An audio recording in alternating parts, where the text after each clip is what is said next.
Welcome to Wisdom of the World. Today I'm going to tell a story from the Czech Republic. It is about when you don't want to be kind to someone. It is called the 12th month, and it goes like this. Once upon a time in Czechia, there was a mother with two daughters. One was her own daughter and the other was a stepdaughter.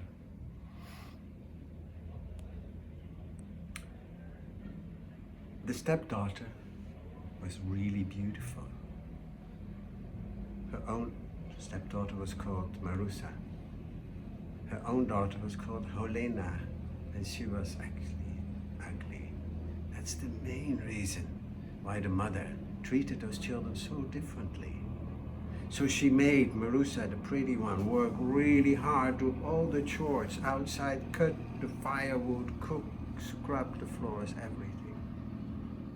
And her own daughter just didn't have to do anything.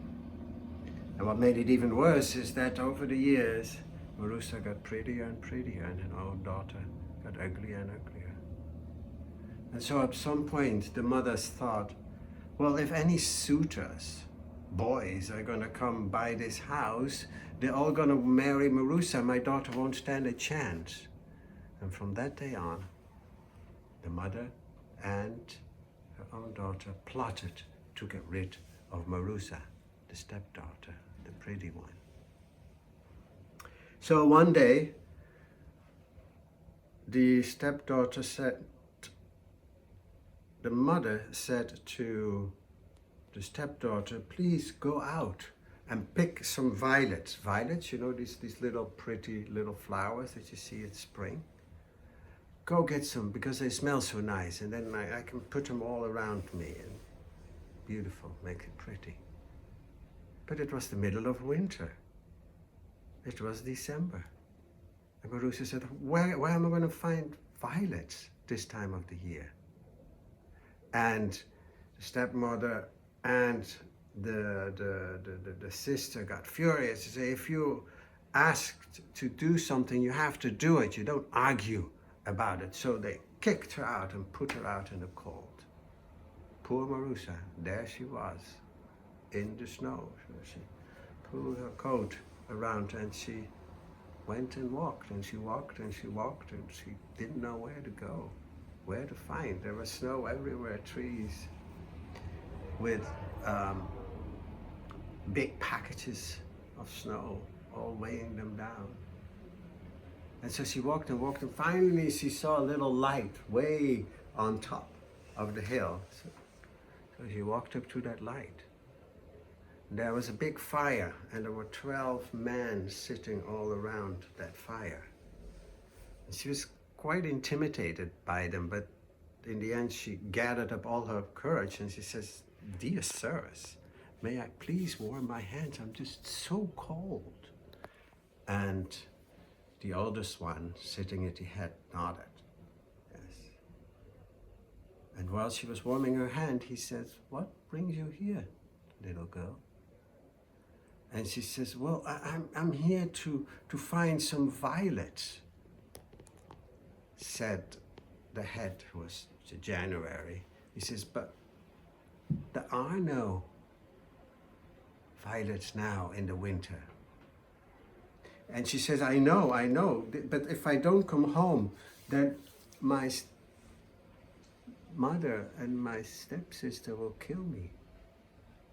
And so January said, okay, so I see. So he went over to one of the other guys, one of the younger guys sitting around the fire, and he says, brother, you take the high seat. And so the other one walked over, and he was March, and he moved his club around, and then the fire started to go bigger and bigger, and the snow started to melt, and some parts of some of the trees started to get green, and some of the grass started to grow again, and amongst the grass there were little flowers blooming, and then before she knew it, there were violets there. And Marge said, please, you pick him quickly. Now, and so she gathered, she did her best, and she would have cut a whole skirt full. And then he says, now go. And she ran back home. And her sister and mother said, where did you get those flowers? And she says, there's a whole bunch of them growing up on the hill. And so they put them all around themselves and made themselves pretty. And they said, oh, they smell so nice. But they never asked Marusa to smell them. Then sometime later, they did this 2 more times. One, they wanted strawberries, and another time they wanted apples. And every time Marusa just went up, and finally she would find these men sitting around the fire. And the last time she came back with 2 apples. And they were delicious apples, and they ate them, and they said, oh, they're so good. Where did you find them? And he says, well, why are there only 2? You must have eaten all the rest. And she says, no, there were only 2. And then they told me to go home. And then Hodena says, I don't believe you. And she put on her oat coat. I'm going to go there myself, and I'll see to it that I'll bring a whole bunch of apples back.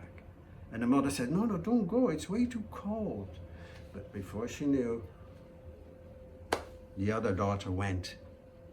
And it was cold. So she walked and walked and walked. And she also ended up at that same fire. But she was not kind to all the men. The man said, why are you here, little girl? And he says, mind your own business. I've got nothing to do. I'm just here for my own business. And she trotted off into the forest. And January, who was still on the high seats, moved his club around. And it became colder and colder, and more snow started to fall. In the meantime, at home, the mother was very worried. She said, where is she? I must go and find her. And so she also went, and she put on her warmest coat, and she went and she went and she went. That evening, Marusa, back at home, cooked dinner, but nobody came up. The next morning she made breakfast, nobody came. The next evening she made dinner again, nobody came. Those 2 froze to death in the forest. Now, Marusa obviously inherited that house. She was good to people. She married a nice guy, and she had a happy life. Now, if you have any comments on the story or suggestions for another one, let me know. Thank you.